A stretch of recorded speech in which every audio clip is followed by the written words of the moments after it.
Hi guys, this is Sandeep from Phone Arena, and today we have with us the Coolpad Dazen X7. It's a newly launched smartphone in India and it is priced around the same point as the Xiaomi Mi 4, and even the features are somewhat similar to that, and even the design actually. So we'll be taking a look at the phone itself as well as the box and its contents in this video.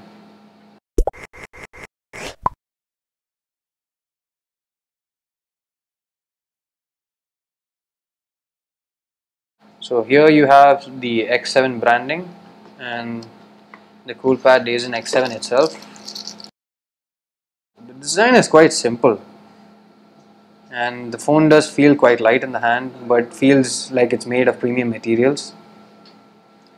Anyway, let's just set that aside for now and look at what are the other contents of the box.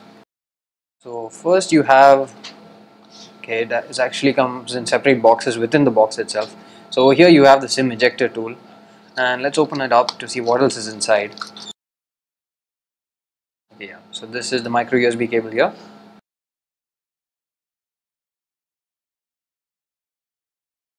And here you have the wall charger, and it comes in the Indian/European plug itself. And here is where the USB part goes into. So let's just boot up the phone. We have the Coolpad branding along with powered by Android over here.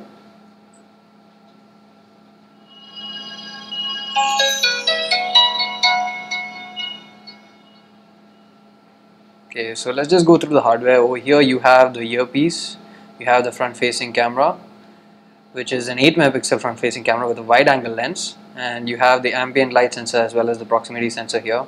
The screen is actually a 5.2-inch Super AMOLED display with full 1080p resolution, and the navigation key is actually on screen itself.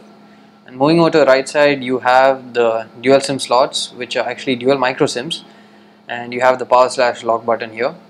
And on the left side you have the volume rocker button.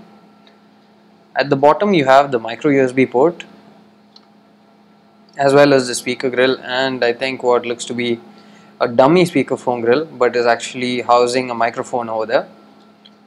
And on the top you have another microphone along with the 3.5mm audio jack. Now moving over to the back, you actually have a 13 megapixel camera with autofocus, and it actually has a Sony IMX214 sensor, a maximum aperture of f1.8 along with the dual LED flash.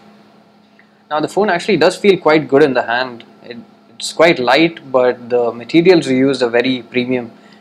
It is actually metal, and even the keys appear to be made out of metal.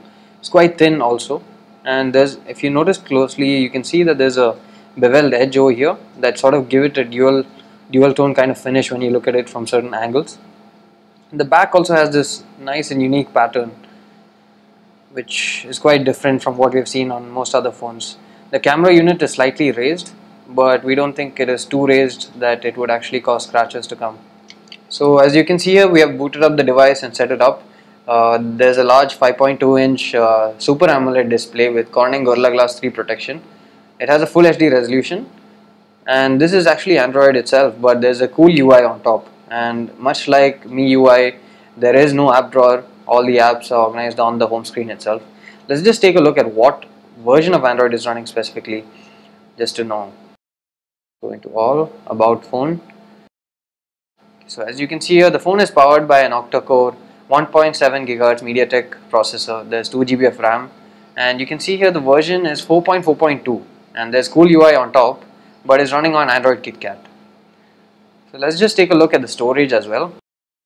As you can see here, the phone has a total capacity of 16 GB, out of which 11.54 GB is available to the user, and it also has support for micro SD card slots. As you can see here, if you pull it out, one of the SIM card slots actually doubles up as a micro SD card slot as well. Of course, you will lose the ability to use one extra SIM, but it still has the option to use micro SD as and when you need it. So the interface seems quite smooth. We didn't observe any lags as such. It's quite nice. It looks quite good. The screen itself is quite bright and vivid and has good contrast ratio as well. We'll be checking the screen and other aspects of the device in detail later on, and we'll be giving you a complete review in the near future. So that was a quick look and unboxing of the Dazen X7. If you like the video, do hit the like button and subscribe to our channel for more videos like this. Thanks for watching.